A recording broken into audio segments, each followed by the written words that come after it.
How many tickles does it take to make an octopus laugh?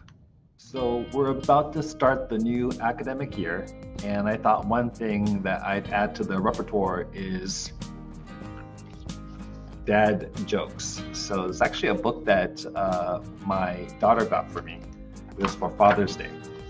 And so I saw this book and I thought, oh, maybe I'll go ahead and start the school year off, and maybe at the very beginning of class, just read one dad joke per day. I know this is not for everybody probably, but for me, I think dad jokes can be really hilarious, and I wouldn't mind starting the class off that way.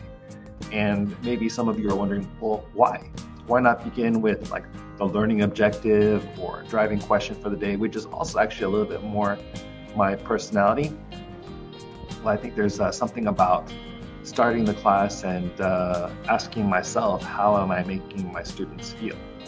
So right at the very beginning, they're just laughing at a dad joke. Sometimes that's a good feeling to have at the very beginning before diving in, because some of the barriers to learning is not the actual learning itself, but how we feel about the learning. So how does my students, how do your students feel about your class? The feelings matter. So I'm just going to read a few of these dad jokes. This is coming from this book called The Essential Compendium of Dad Jokes. There's 301 jokes in here. The best of the worst dad jokes for painfully punny parents. So it says they're pretty bad dad jokes. All right. So I'm going to go ahead and read some of these. Why is it always cold in stadiums?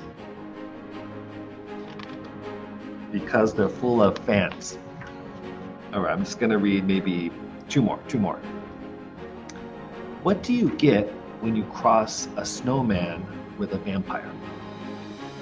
Yeah, you got it. Frost bite. How many tickles does it take to make an octopus laugh? 10 tickles. That one actually did make me laugh a little bit, so it wasn't so bad, I guess.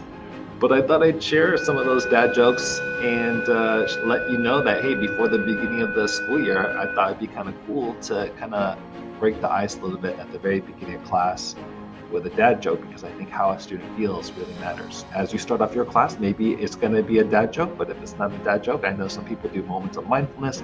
Whatever it is you do, I hope it's when they come into your class, your students feel great.